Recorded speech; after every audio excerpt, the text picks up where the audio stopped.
أعوذ بالله من الشيطان الرجيم.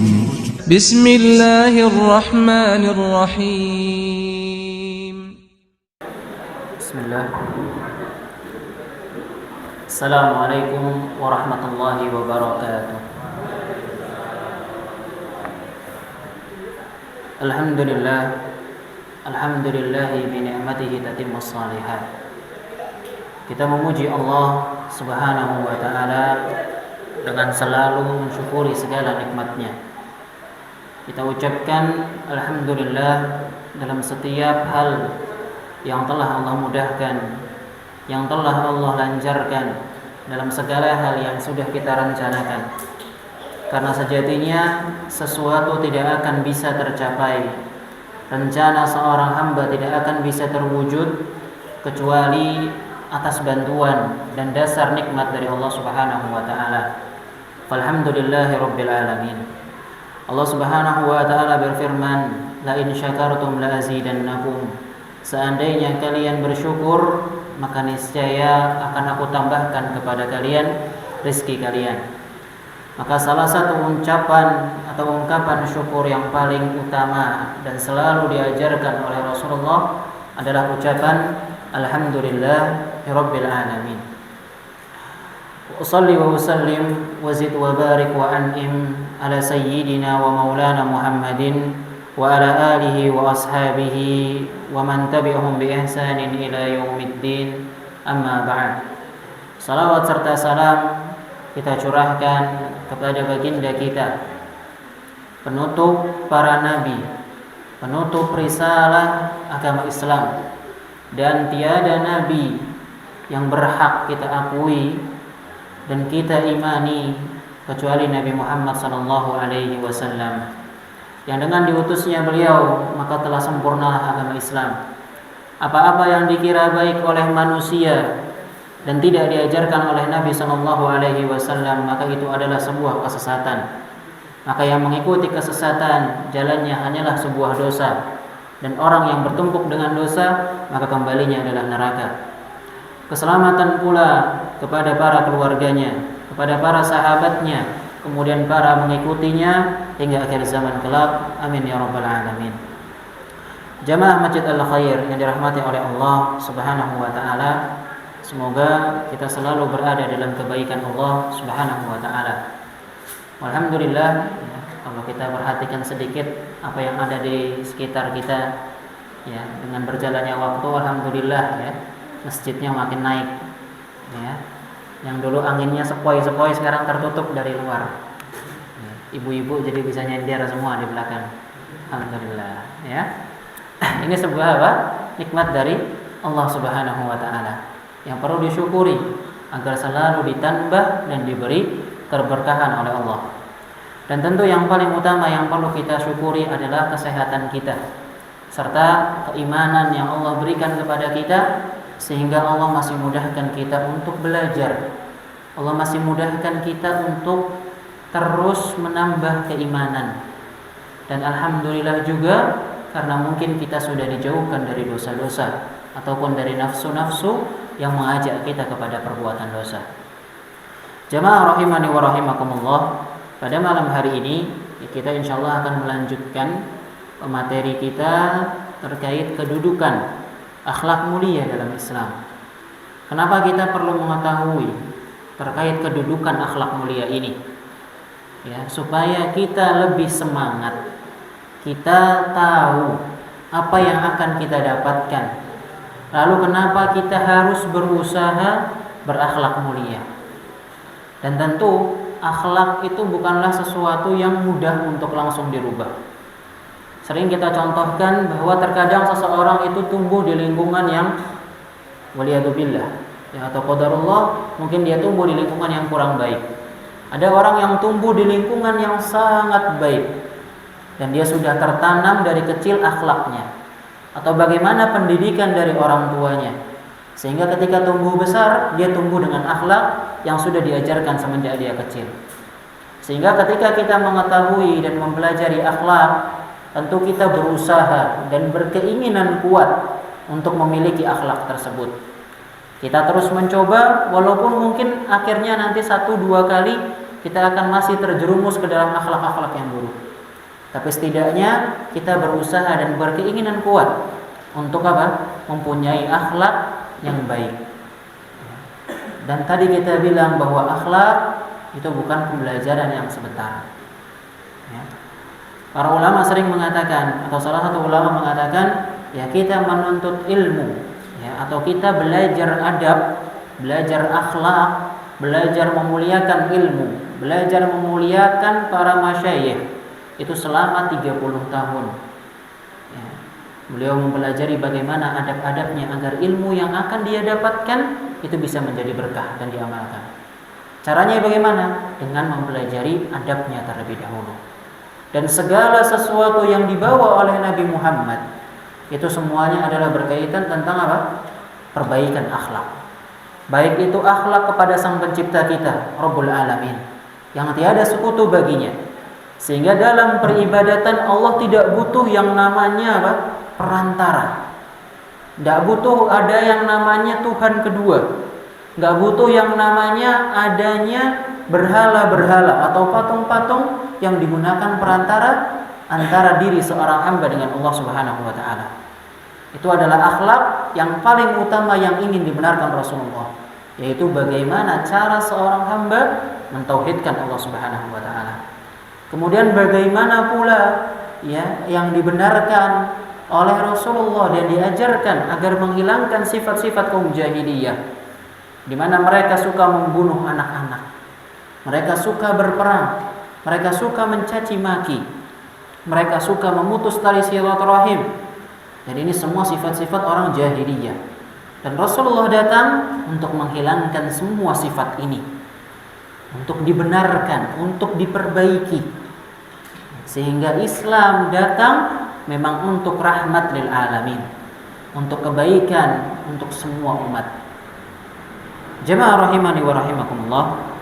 Adapun kedudukan akhlak mulia, yang pertama yang perlu kita ketahui bahwa akhlak mulia yang akan kita usahakan atau sedang kita pertahankan, sedang kita jaga keistiqomahannya, itu perintah yang datang langsung dari Sang Pencipta kita, yaitu Allah Subhanahu wa taala. Para ulama mengatakan segala sesuatu yang datang dalam Al-Qur'an maka itu bentuknya wajib. Ya. Dan perintah akhlak mulia itu adalah sesuatu yang wajib. Hendaknya seorang muslim berakhlak dengannya, berhias diri dengan akhlak ini. Ya. Bahkan kemarin kita sebutkan bahwa Allah Subhanahu wa taala menyandingkan akhlak mulia ini dengan mentauhidkannya. Allah Subhanahu wa taala berfirman, "La ta'buduna illallah." Janganlah kalian menyembah kecuali kepada Allah saja. Wa bil walidaini ihsana. Akhlak mulia yang pertama adalah apa? Berbuat baik kepada orang tua. Ya, berapa banyak kalau kita perhatikan terkadang kita luput, ya, atau berapa banyak terkadang anak-anak itu yang lupa terkait orang tuanya. Ya. Sering kita mungkin melihat suatu kisah, punya anak banyak, sekolah semua sampai S3, ya, tapi ketika orang tua tidak ada yang mau menjaganya. Waliyadzubillah.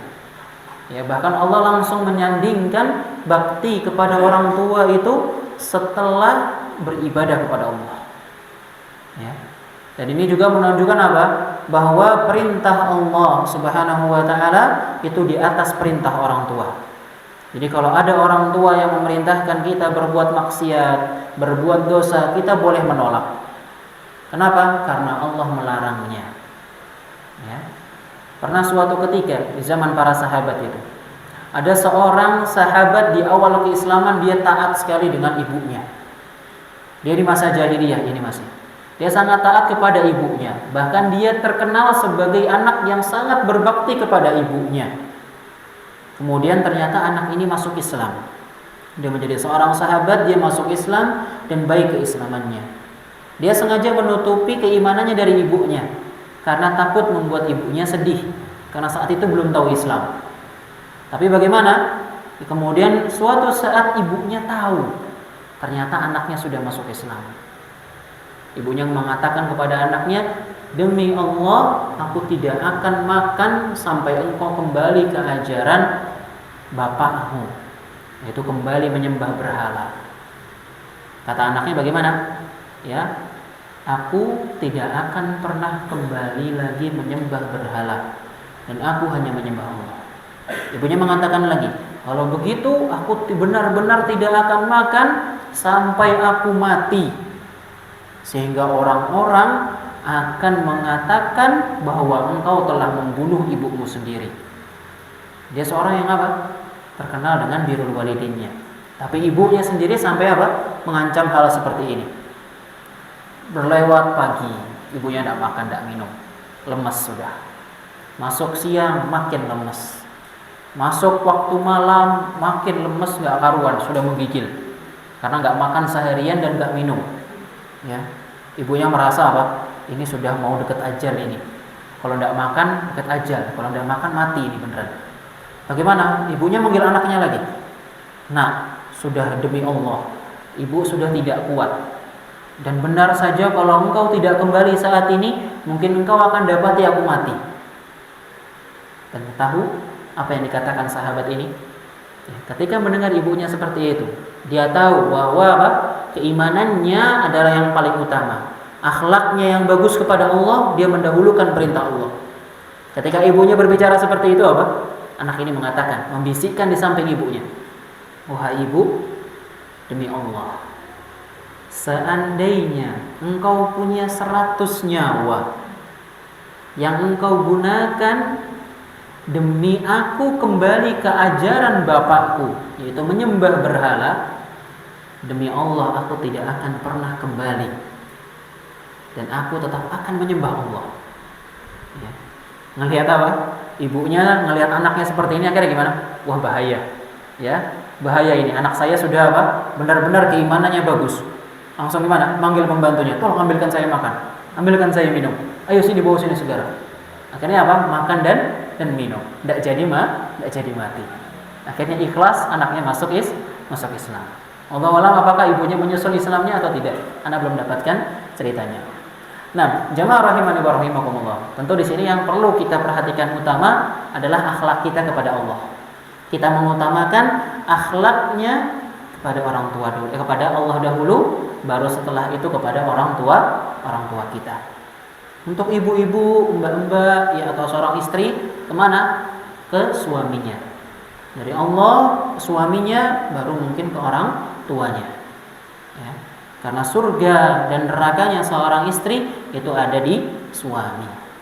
Ya. Adapun seorang suami, maka langsung ke orang tua.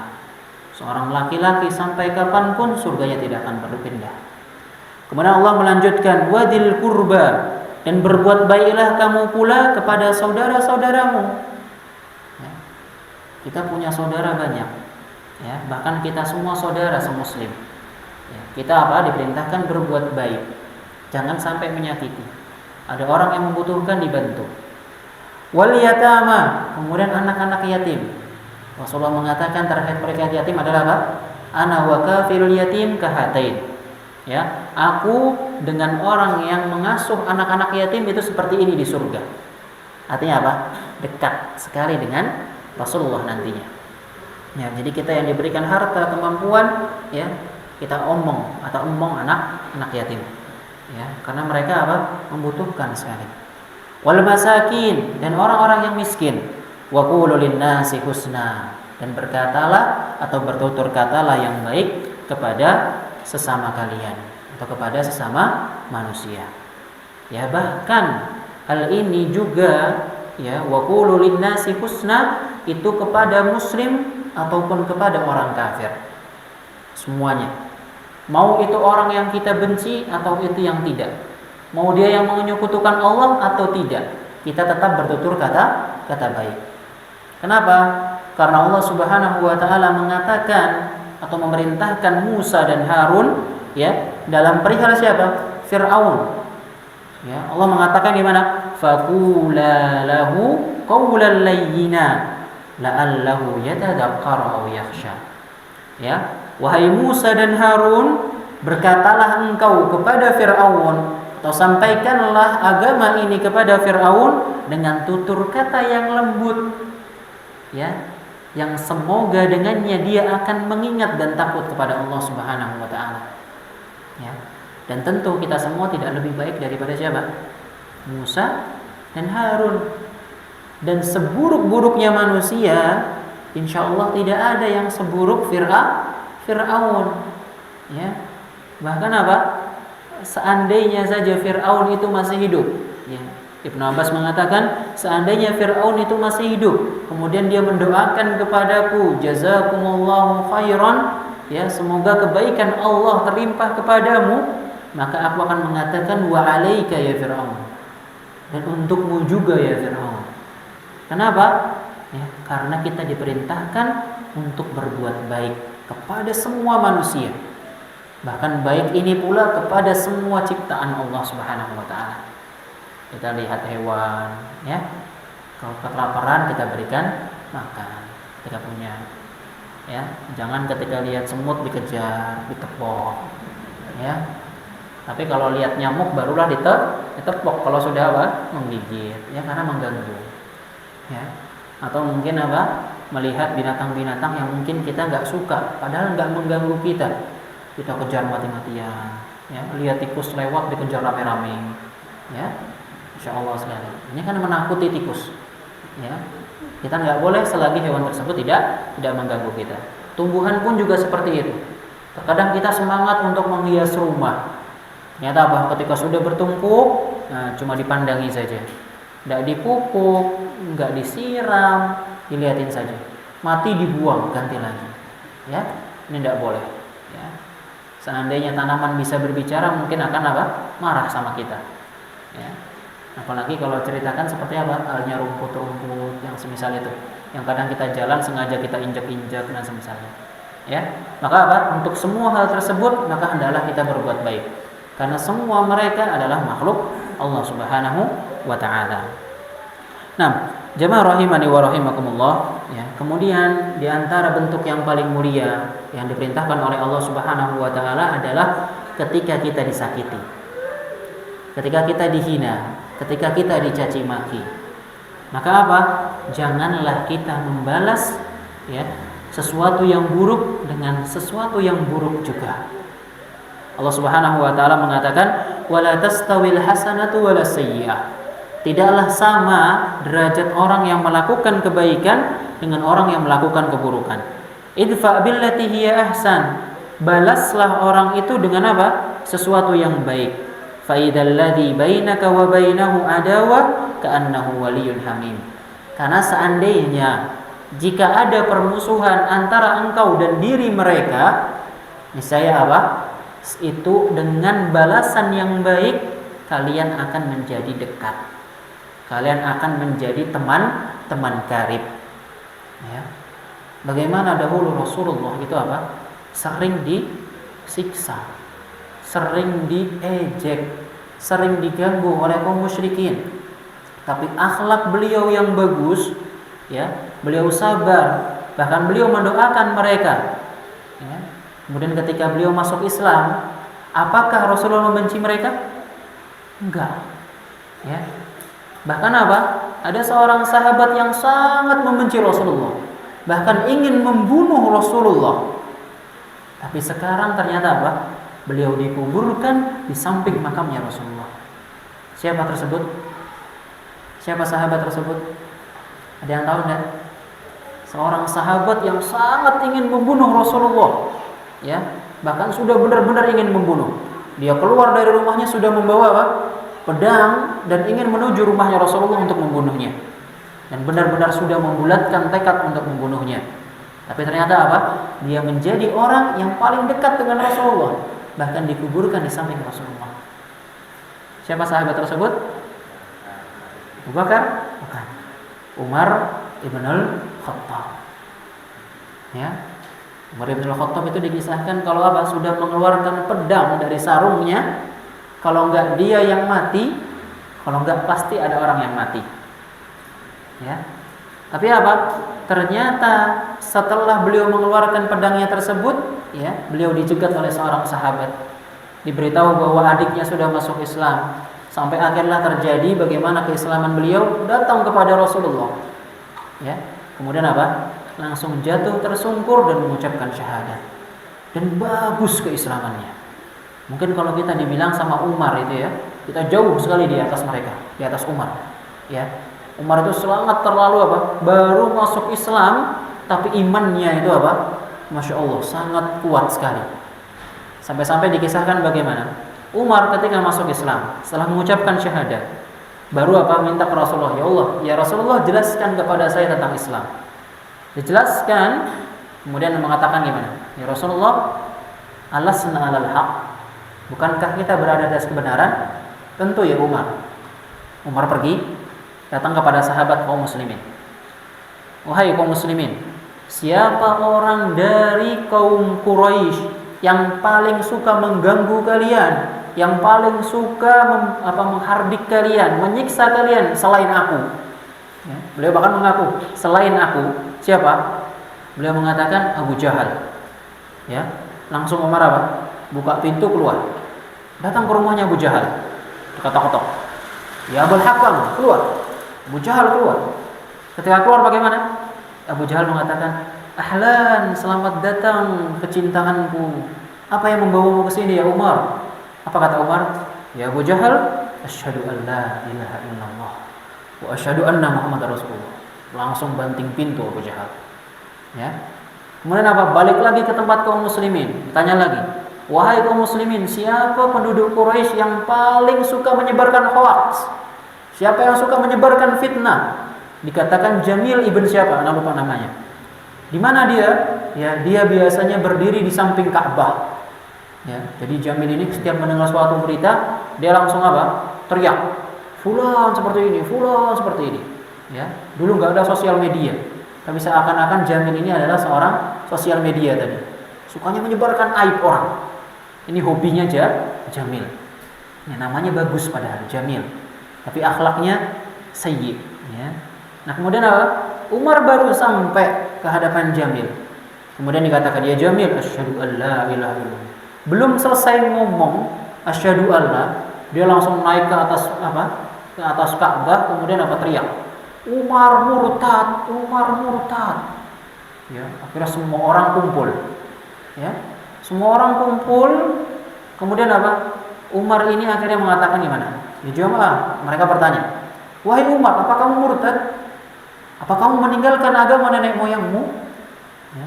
Kata Umar bagaimana? Lah, tidak, saya tidak murtad, tapi saya kembali ke jalan yang benar. Asyhadu an la ilaha illallah. Di awal keislaman. Kemudian apa? Dikeroyok. Ya. Umar satu orang dikeroyok ratusan orang dari kaum Quraisy. Kalah atau menang? Menang. Ya. Dikeroyok menang. Ya. Sampai akhirnya apa? Kalau Umar sudah capek, ya, ini orang yang bahkan dikatakan berantemnya itu dari pagi sampai sore. Ini kalau bukan orang kuat nggak akan bisa, Pak. Ya, dari pagi sampai sore. Ketika sudah sore capek, Umar apa? Narik satu orang, ya dicekik, kemudian apa? Ingin ditusuk matanya. Kemudian bilang, tinggalkan atau suruh orang-orangmu pergi, atau kamu akan menjadi buta.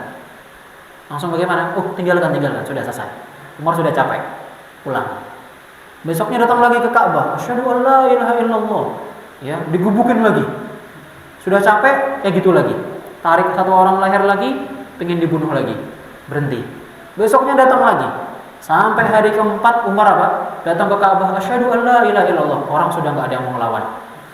Ya, sudahlah, biarkan Umar sudah. Teriak-teriak asyhadu Allah sudah teriak, biarkan saja. Enggak ada yang berani ganggu Umar. Kenapa? Karena memang Umar ini orang yang kuat. Di saat kalau kita mungkin berburu apa Pak? Ya, kelinci, keledai, ya, mungkin berburu apa? Ikan lele, ikan nila, ya. Umar sama Hamzah itu beda. Berburunya singa. Singa sama macan, Pak. Ya. Dan bayangkan itu kalau habis nangkep buronan, itu gendongnya tangan satu loh. Ya. Satu singa di sini, satu masih bawa pedang. Ya. Datang ke masuk kota Mekah. Seperti itu. Ya. Sehingga memang orang yang paling ditakuti di kota Makkah yaitu siapa? Hamzah dan Umar. Bahkan keduanya masuk dalam agama Islam. Ya sudah, kaum Quraisy ini seperti apa? Takut-takut akhirnya mau menyerang kaum muslimin. Ya. Tapi apa? Dan itu juga terjadi karena siapa? Akhlaknya Rasulullah. Ya. Bahkan walaupun Rasulullah mau dibunuh, bahkan sama orang yang mau membunuhnya saja, apakah Rasulullah marah? Enggak. Bahkan menerima keislamannya. Bahkan sampai dahulu Rasulullah mendoakan, ya Allah, muliakanlah Islam dengan masuknya ahadil umarain, salah satu dari dua Umar. Ya. Masya Allah sekali. Dan Allah kabulkan. Dan dari situ mendapatlah kebaikan. Ya, ini semua karena apa? Baiknya prasangka Rasulullah, akhlaknya yang tercermin kepada beliau, sehingga para sahabat pun ketika sudah masuk Islam pasti akan baik keislamannya. Ya, dan beliau nggak suka membalas sesuatu dengan keburukan. Seandainya Rasulullah, ya beliau adalah seorang pemimpin, ketika ada orang yang mau membunuhnya, ya kira-kira kalau dia masuk Islam, bisa nggak Rasulullah memerintahkan kaum muslimin untuk membunuh orang ini? Bisa. Beliau mampu, beliau punya kekuatan. Tapi apa? Beliau memilih untuk memaafkan. Beliau memberikan sesuatu contoh yang baik untuk memaafkan orang yang telah berbuat salah kepadanya. Ya, bahkan untuk penduduk Taif yang kita sudah tahu ceritanya, bagaimana para malaikat ingin menumpahkan atau melemparkan gunung Akhsyabain, ya. Tapi Rasulullah malah berdoa apa? Ya Allah, semoga Engkau keluarkan dari keturunan mereka orang-orang yang berpegang teguh terhadap Islam. Ini semua nggak bisa dilakukan ya, bapak-bapak, ibu-ibu, kecuali dengan orang yang memang akhlaknya baik, akhlaknya mulia, akhlaknya memang sangat indah. Dan Rasulullah memang dikenal dengan akhlaknya dan kepribadiannya yang sangat baik. Bahkan para sahabat itu lebih senang ya memandang Rasulullah. Ya dibandingkan orang-orang sekitar, dibandingkan istri-istri mereka. Mereka lebih suka memandang Rasulullah, bergaul dekat dengan Rasulullah. Karena apa? Keindahan akhlaknya sallallahu alaihi wasallam. Nah, jemaah rahimani wa rahimakumullah, itulah yang pertama, bahwa keutamaan akhlak mulia itu perintahnya atau datangnya adalah dari Allah Subhanahu wa taala. Kemudian keutamaan yang kedua adalah akhlak mulia warisan Rasulullah. Ya. Rasulullah sering menyebutkan di dalam beberapa hadis, beliau mengatakan akmalul mu'minina imanan, ya, ahasinuhum akhlaqa. Ya. Orang yang paling sempurna imannya adalah mereka yang baik akhlaknya. Ya. Dalam yang lain juga, inna ahabbakum ilayya ahasinukum akhlaqa. Sesungguhnya orang yang paling aku cintai di antara kalian adalah yang paling baik akhlaknya. Di hadis yang lain dikatakan, inna khiyarakum ahasinukum akhlaqa. Sebaik-baik kalian adalah yang paling baik akhlaknya. Ya. Kemudian beliau mengatakan, ittaqillaha haitsuma kunta. Bertakwalah kalian dimanapun kalian berada. Wa atbi'is sayyi'atal hasanata tamhuha. Dan ikutilah dari setiap keburukan atau perbuatan dosa dengan kebaikan yang akan menghapuskannya. Wa khaliqin nasa bi khuluqin hasan. Dan bergaullah, berakhlaklah dengan manusia dengan akhlak yang mulia, dengan akhlak yang baik. Rasulullah mengatakan pula, istaqim wal tuhassin khuluqaka linnas. Istiqomahlah dan baguskanlah akhlakmu terhadap sesama manusia. Ya, dan hadis-hadis yang lain yang banyak sekali menceritakan tentang keutamaan akhlak dan perintah akhlak mulia. Ya, sampai Rasulullah mengatakan, ya, innallaha jamilun yuhibbul jamal wa yuhibbul ma'aliyal umur wa yakrahu safsafaha. Sesungguhnya Allah Subhanahu wa taala itu indah dan mencintai keindahan dan menyukai perkara-perkara yang mulia, yaitu dari akhlaknya seorang hamba, dan dia membenci perkara-perkara yang hina, perkara-perkara yang kotor, perkara-perkara yang mencela. Maka Rasulullah tidak menyukai, Allah dan Rasulnya tidak menyukai mulut-mulut yang suka menjelekkan orang lain. mulut-mulut yang suka menggibah saudaranya, mulut-mulut yang suka mendebarkan atau menyebarkan berita-berita yang tidak benar. Allah mencintai seseorang yang apa? Akhlaknya baik, tutur katanya indah, ya, sifatnya, perilakunya, ya, dia sesuatu yang indah pula, yang baik, ya. Bahkan dikatakan sampai apa? Nabi mengatakan kul khairan aw liyasmut, ya. Dalam perkara berakhlak yang baik tentang mulut, ketika berbicara maka berbicara yang baik saja. Kalau tidak bisa maka diam, ya. Diamnya ini adalah sesuatu yang paling baik, ya. Bahkan akhlak ini sampai dikategorikan tadi menjadi apa? Sesuatu yang berkaitan tentang iman, ya. Jadi kalau kita melihat seseorang ibadahnya bagus, sholatnya bagus, puasanya bagus, tapi akhlaknya sama manusia buruk, ini berarti keimanannya dipertanyakan, ya. Berarti masih kurang dalam keimanannya, berarti belum sempurna imannya, ya. Atau begitu juga sebaliknya, akhlaknya kepada manusia baik, tutur katanya indah, disenangi manusia, tapi ibadahnya sama Allah, ya, jauh sekali, tidak sholat atau jarang berpuasa, tidak mau bayar zakat, maka keimanan seperti ini masih dikategorikan sebagai iman yang kurang dan belum lengkap. Nah, kemudian keutamaan yang ketiga adalah seluruh ibadah yang kita lakukan itu berkaitan erat dengan akhlak mulia. Seluruh ibadah kita, kalau kita melihat dari rukun Islam, mengucapkan asyhadu an la ilaha illallah wa asyhadu Muhammadar Rasulullah wa aqimus shalah, kemudian kita sholat. Apa yang berkaitan tentang akhlak mulia dengan sholat? Apa maksudnya? Allah Subhanahu wa taala atau Nabi sallallahu alaihi wasallam bersabda, "Idza sami'tumul iqamata famshu ila shalah." Ya, jika kalian sudah mendengar iqamah, ya, maka jalanlah menuju panggilan tersebut. Ini bahkan di saat iqamah. Tapi bagaimana? Rasulullah mengajarkan adabnya. Wa alaikum bis-sakinati wal waqar wa la tusri'un. Jika kalian sudah mendengar iqamah, tetaplah datang ke masjid. Jalanlah ke masjid, tapi dengan apa? Bil waqar, bis sakinah, tenang dan tidak terburu-buru. Ini adabnya, ini akhlaknya. Kemudian Rasulullah juga mengatakan, "Idza ataitumus salata fa'alaikum bis sakinah." Jika kalian sedang salat, maka salatlah dengan sakinah, yaitu dengan tumak-ninah. Jangan buru-buru, cepat-cepatan salat, ya. Bahkan kadang ada istilah orang ini sholat cepat karena sudah hafal. Waliyadzubillah. Ya, ini salah. Sholat tenang, tunaikan rukun-rukunnya dan tidak terburu-buru. Baik itu yang menjadi imam ataupun yang menjadi makmum. Ya, kalau menjadi makmum dia buru-buru, imamnya masih ruku, dia sudah i'tidal, nah, batal sholatnya. Ya. Karena orang yang mendahului imam, dia batal sholatnya, ya.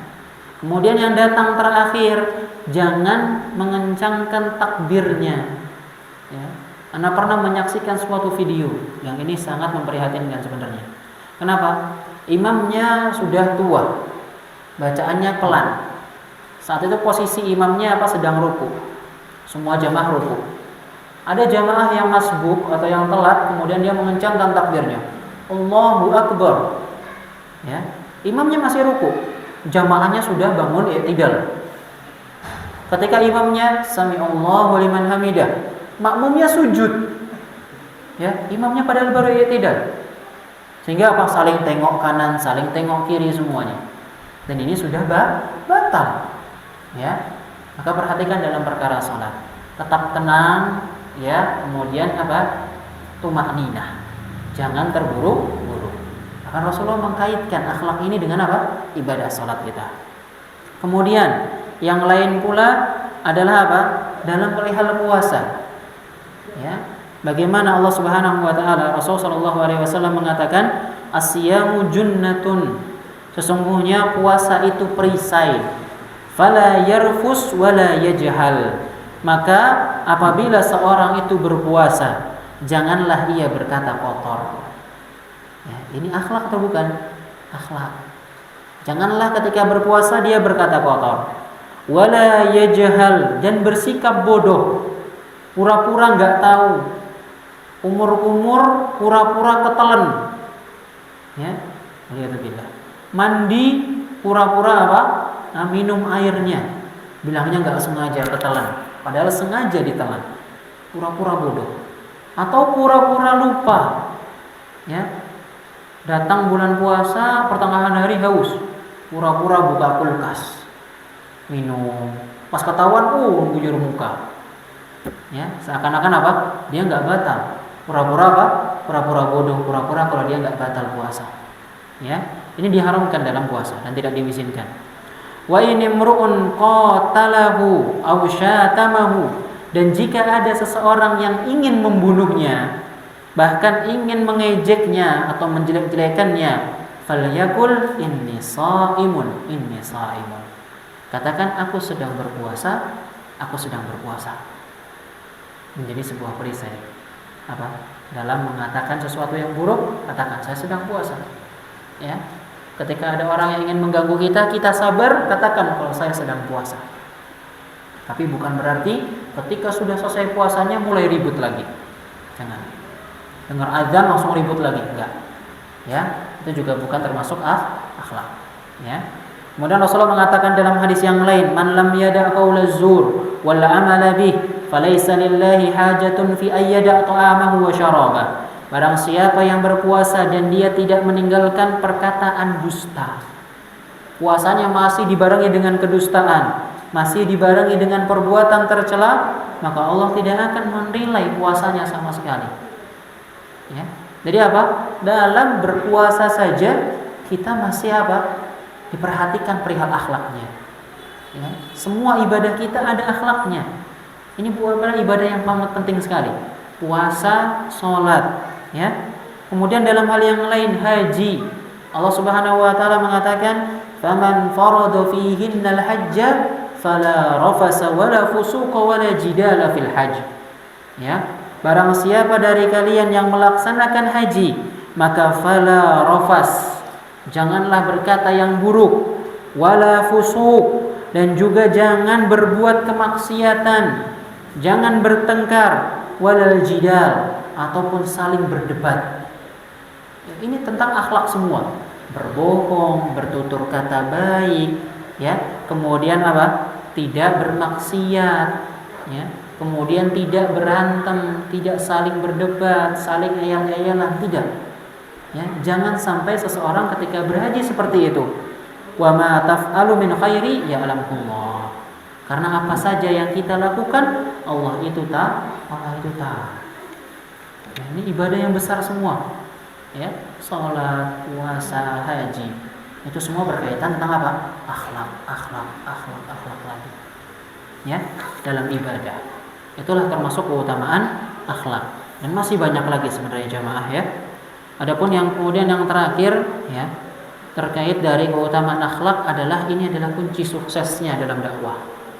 Akhlak itu kunci utama dalam dakwah. Kalau kita ingin memberikan pengaruh baik kepada anak-anak, kita ingin memberikan pengaruh baik kepada istri, atau istri kepada suami, atau mungkin kepada tetangga, ya, kita harus tunjukkan diri kita dengan akhlak yang mulia, akhlak yang baik. Ya, sebagaimana dicontohkan oleh Rasulullah. Ya, mungkin pernah anak kisahkan di sini. Ya, ketika Rasulullah dicekik oleh seorang Yahudi. Ya, Rasulullah sedang berbicara, ya, sedang bertutur kata atau sedang menyampaikan nasihat kepada para sahabatnya. Tiba-tiba datang seorang Yahudi yang mencekik Rasulullah. Bahkan Rasulullah benar-benar tercekik, ya, sampai kesulitan dalam bernafas. Kemudian apa? Umar langsung bangun mengeluarkan pedangnya. Tadi ingat ya, kalau Umar sudah mengeluarkan pedang, antara dirinya mati atau orangnya mati. Ini Yahudi sudah deg-degan bakal mati ini. Ya. Umar sudah mengeluarkan pedangnya, Yahudi langsung lepas. Ya, Yahudi langsung lepas. Kemudian apa? Rasulullah mengatakan, apa ini ya Yahudi? Apa yang kau inginkan? Ya, Yahudi mengatakan, ya Muhammad bayar hutangmu. Ya, ternyata apa? Nabi Muhammad juga berhutang. Ya, tapi para sahabatnya tidak tahu. Seandainya Rasulullah itu butuh, ya, pinjaman, kira-kira para sahabatnya mau nggak sih ngasih Rasulullah? Pasti mau. Tapi Rasulullah tidak suka minta-minta. Beliau bahkan berhutang kepada seorang Yahudi. Kemudian Rasulullah mengatakan, bukankah belum jatuh temponya? Bukankah perjanjian kita masih jauh, bukan sekarang? Saya tidak mau, pokoknya sekarang kamu harus bayar hutangmu. Baik, ya. Kemudian dia bilang, sampai Rasulullah menyampaikan kepada Umar, ya Umar, bawa Yahudi ini, ya, ke Baitul Mal, ya, ke harta kaum muslimin, bayarkan hutangku sekian. Ya, kalau anda tidak salah ingat, kurang lebih 20 dirham. Bayarkan hutangku 20 dirham. Kemudian tambahkan 20 dirham lagi karena engkau sudah menakutinya. Ya, bahkan ditambah lagi 20 dirham karena engkau sudah menakutinya. Akhirnya apa? Umar dengan rasa kesal sama orang Yahudi ini, dia masukkan pedangnya lagi. Gak jadi ada yang mati. Ya, dia masukkan pedangnya lagi, kemudian pergi sama orang Yahudi ini. Ya, disuruh ikutin. Yahudi ini selama perjalanan dia teriak-teriak, Umar, Umar, tunggu sebentar, Umar, tunggu sebentar. Ya, Umar diem saja, cuek, dikacangin sama Umar. Pergi terus, Umar jalan terus. Ya, Yahudi ini apa ngikutin terus. Sampai akhirnya apa? Bertemu dengan Umar, dia hadang Umar, kemudian bilang, ya Umar, tunggu sebentar, dengarkan penjelasanku. Apa kamu nggak tahu siapa aku? Umar jawab gimana? Aku nggak tahu siapa kamu, dan aku nggak mau tahu kamu siapa. Ya. Kenapa? Karena sudah saking bencinya sama Yahudi ini yang tadi mengganggu Rasulullah. Ya, Umar seperti itu memang, sifatnya keras. Kemudian bagaimana? Ya, Yahudi mengatakan, saya Fulan ibnu Fulan. Umar tahu nama tersebut. Dia adalah seorang rahib, seorang apa? Pendeta Yahudi. Kemudian mengatakan, engkau itu seorang pendeta. Engkau punya kitab, di dalam kitab Yahudi yang menjelaskan tentang kenabian Muhammad. Kenapa engkau berperilaku seperti itu kepada Nabi Muhammad? Ya. Kemudian apa? Yahudi ini mengatakan, wahai Umar, dengarkan aku dulu. Ya. Wallahi, demi Allah, aku mengetahui bagaimana kenabian pada Muhammad itu. Ya. Tapi aku belum yakin ya Umar. Ya, di dalam kitabku disebutkan beberapa tanda-tanda tentang Muhammad, dan aku telah mengecek semua tanda-tanda tersebut ada padanya, kecuali satu ya Umar, yaitu rasa kasih sayangnya melebihi rasa marahnya, yaitu kecintaannya, pemaafnya itu lebih tinggi dibandingkan rasa marahnya, sehingga aku ingin mengetes hal tersebut. Bahkan aku sudah siap mati ya Umar. Ya. Aku bukan orang bodoh yang berani mencekik Rasulullah di depan para sahabatnya. Bahkan di saat itu ada engkau. Ya, orang ini tahu. Dan aku sudah siap mati. Ya. Tapi apa? Aku sekarang percaya. Seandainya dia bukan seorang nabi, pasti aku sudah mati saat ini. Ya. Pasti aku sudah mati. Tapi karena rasa maafnya, kasih sayangnya lebih besar, ya, dia menunjukkan kepadaku dan memaafkanku, bahkan memberikan tambahan untukku. Maka ya Umar, dengarkan, dan engkau menjadi saksi bahwa saat ini aku mengucapkan asyhadu an la ilaha illallah wa asyhadu anna muhammadar rasulullah. Akhirnya masuk Islam. Yahudi ini sangat sedikit sekali yang masuk Islam di zaman Rasulullah. Tapi dengan akhlaknya Rasulullah yang seperti ini apa? Seorang Yahudi ini masuk Islam. Yang lain lagi, kita mengetahui bahwa ada seorang Yahudi yang buta, yang pekerjaannya bagaimana? Selalu mencela Rasulullah, mengatakan Muhammad seorang pendusta. Tapi ternyata apa? Setiap hari Rasulullah itu menemuinya, memberikannya makanan, mengajaknya ngobrol, bahkan sampai menyuapinya. Ya. Kemudian apa? Sambil mengejek. Bahkan apa? Yang diejek padahal apa? Di sampingnya. Yang ngajak dia ngobrol, yang ngasih dia makan. Ini Yahudi buta. Dia nggak tahu juga siapa di sampingnya. Sampai ketika apa? Rasulullah itu wafat. Kemudian dia teriak, "Di mana dahulu orang yang biasa menyuapi aku? Kemana dia? Aku merindukannya. Aku ingin dia datang kembali. Kenapa dia? Apa yang terjadi padanya?" Ya. Sampai akhirnya Abu Bakar tahu, kemudian datang. Gantian duduk di sampingnya. Dan Abu Bakar adalah orang yang paling mengikuti dan ingin mirip dengan Rasulullah. Kemudian dia datang menyuapi Yahudi ini. Baru satu suapan, Yahudi ini mengatakan, "Siapa engkau? Engkau bukan orang yang biasa menyuapiku. Siapa engkau?" Kemudian apa? Abu Bakar menangis. Ya, kemudian mengatakan, "Sesungguhnya orang yang menyuapimu telah meninggal. Siapa dia? Biar aku bisa bertakziah." Dia adalah Muhammad SAW. Bayangkan, dia selalu mengejek Nabi Muhammad. Ternyata yang berperilaku baik kepada dia selama ini siapa? Hanya Nabi Muhammad SAW saja. Akhirnya Bapak Yahudi ini menangis. Dan dia benar-benar menjadi seorang yang merasa hina. Dia merasa sangat malu. Kemudian apa? Dia mengucapkan asyhadu an la ilaha illallah. Dia masuk ke dalam agama Islam. Bahkan ini akhlak beliau kepada orang-orang yang bukan seorang muslim. Ya. Bukan seorang muslim. Bagaimana lagi dengan seorang muslim? Tentu lebih baik. Bagaimana mungkin kita pernah dengar juga kisahnya seorang badui yang apa? Kencing di masjid. Ya, yang kencing di masjid. Kemudian apa? Para sahabat ngamuk. Mereka semua berdiri ingin musir ini ingin musir ini badui. Ingin apa? Memerintahkannya keluar. Tapi apa kata Rasulullah? Da'hu. Tinggalkan dia. Biarkan dia menyelesaikan hajatnya dahulu. Ketika sudah selesai apa? Para sahabat diperintahkan mengambil air untuk apa? Menyiram hal tadi. Yahudi ini dipanggil dan mengatakan bagaimana? "Wahai badui, sesungguhnya masjid itu adalah tempat zikir dan tempat ibadah dan bukan untuk tempat kencing." Ya. Setelah itu apa? Sudah seperti itu badui ini akhirnya mengatakan gimana? Ini tadi sahabat sudah kesel nih. Tapi Rasulullah sabar menasihati. Ya, karena tadi badui ini tahu kalau sahabat ini pengen ngejar dia, pengen mukul dia, pengen ngusir dia, sehingga agak takut dengan apa? Dengan para sahabat. Kemudian apa? Setelah dinasihati Rasulullah, diajak ngomong baik-baik. Ya, badui ini tambah mengatakan gimana? "Semoga Allah hanya merahmati aku dan Muhammad saja." Ya, tambah para sahabat tambah kesal, nih orang badui ngapain sih ngomongnya? Ya, tapi apa? Ya Rasulullah tetap menimpali dengan baik. Kemudian mengatakan mana? Masya Allah, dia apa? Menyingkat atau dia mengkhususkan rahmat Allah yang luas hanya kepada sebagian orang saja. Kemudian sambil tersenyum. Ya, ini apa? Menunjukkan bagaimana pribadi Rasulullah, akhlaknya Rasulullah yang baik, yang bahkan membuat orang-orang yang membencinya bisa beriman kepadanya, ya bisa mengikuti jalan beliau. Maka sebaik-baiknya cara dakwah adalah dengan akhlak, ya, dengan tutur kata, dengan perilaku, ya, dengan bermuamalah, ya, dengan yang baik, mudah memaafkan dan jangan suka membenci orang lain. Nah, itulah keutamaan-keutamaan yang bisa menjadi pendorong bagi kita untuk memperjuangkan akhlak mulia. Ya, itu perintah dari Allah.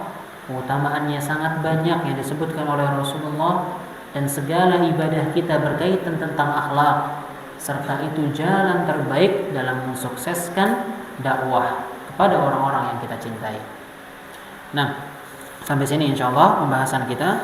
Aku ma tasma'un, astaghfirullah li wa lakum wa lisairil muslimina min kulli dhanbin wastaghfiruhu innahu huwal ghafurur rahim. Assalamualaikum warahmatullahi wabarakatuh.